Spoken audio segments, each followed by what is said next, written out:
Well, hello again. Clay Nelson here. I guess we're at week number 4 of these lessons that we've got going on. And sticking home, doing the stuff I'm supposed to be doing as a citizen of the United States, gosh darn it. I'm starting to run into a problem though. Yeah, this is. At the beginning, my wife and I didn't see the panic and stuff, and so we didn't run out and grab the huge amounts of toilet paper. And well, okay, before you start worrying about me or anything else like that, I've got one more after this, and we've got a system built out that we're going to be able to take care of this. There's no big problem. So it'll be interesting to see how long it'll be before other people actually go out and start buying toilet paper. But there you go. But I think about this in this whole COVID-19 thing and the invisible war, as the president of the United States has called it, and other people have. It's this sneaking enemy that came into the United States and that we're launching a war against. And so that got me thinking about other wars. What have we done in the past? On the last quiz that I gave my U.S. history class, we had a question there about what was the War Industry Board, and the proper answer was number D. It was to control the U.S. economy, and a couple people got that wrong, but I won't make comments about who they were specifically, even though I really want to bring up names. But I'm holding on that. But the War Industry Board was set up, and it was the idea of taking it, and then we're in this war, so now instead of doing what we normally would do, we need to take a focus and put it on this war effort. And in World War II, they also saw that this is a big, huge war and a massive thing that was going to go on. And my parents actually were young during that time. Picture of them right here. This is my mom and dad years later when they were in college. I think they're a pretty handsome couple myself. They only produced one really ugly kid. The rest, my brothers and sisters, turned out pretty good.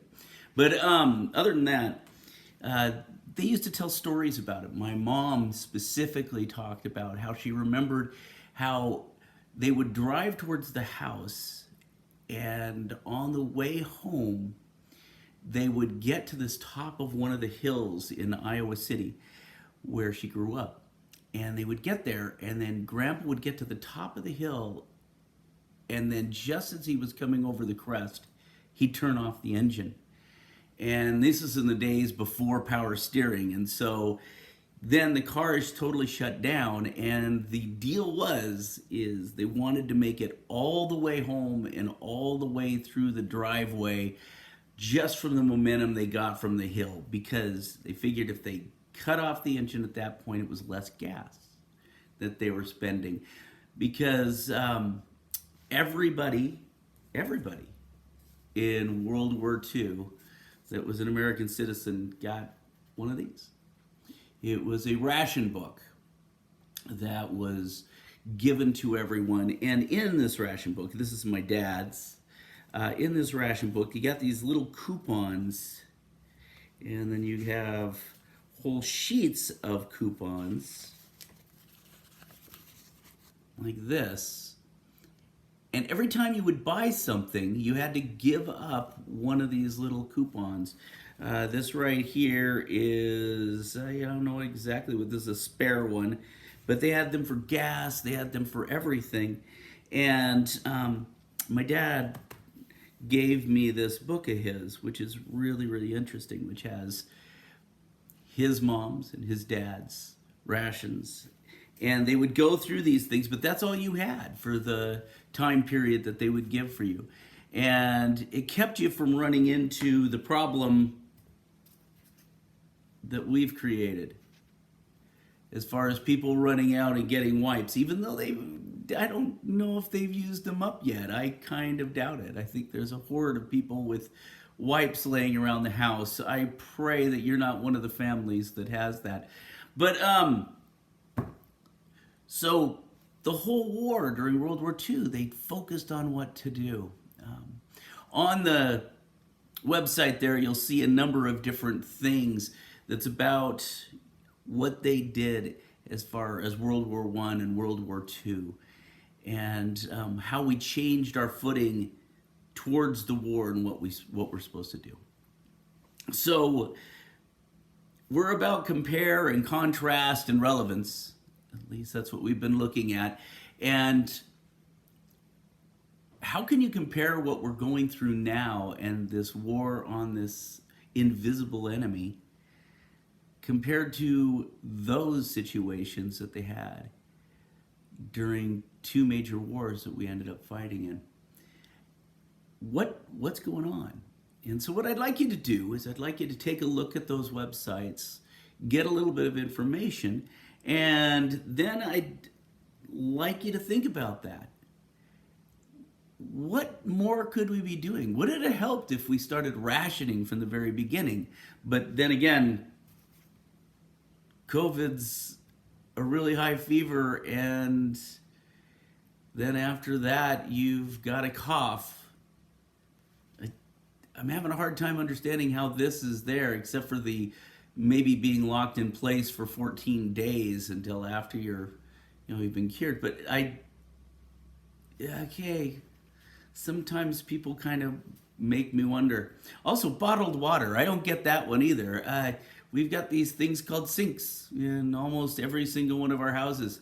So why run on bottled water? But yeah, I am just here to question, not necessarily to answer some of these things. But I want you to think about, what could the government have done? Could a ration book kind of helped? What are some of the other things? And we've locked down people. We've come up with what the essential jobs are, which people are going to do, which I guess bike companies are essential jobs, and laundromats. But yeah. So, there's different things, but it's keeping people employed. But we really kind of, as I've heard too, have two wars going on. We've got a war on COVID-19, and then we also have a war that's going on to try to save the economy. And the government's got to wrestle both those things. So what do you think could have been done? What can we learn from the past from this? I want you to get together with some other people don't get together with other people unless they're right in the house with you. Or you say a safe distance away from each other, because that's been a mandate from the United States that we're supposed to do that. Well, no, the governors of each one of the states. So what do you think we should do? Talk to some people about this. Take a look at it and listen to what they have to say. Some of your parents might have a different way of looking at it. Their big concern is not just missing school. Their big concern is, I've been put out of work, or I've had to have other people put out of work that I know. How are we going to take care of these people? Should the government be helping more? Should we be helping more in the way that we can? So think about those things, talk them over, and maybe we'll be better prepared for the next time something like this happens. All right, that's all I got. Miss you guys. Take care.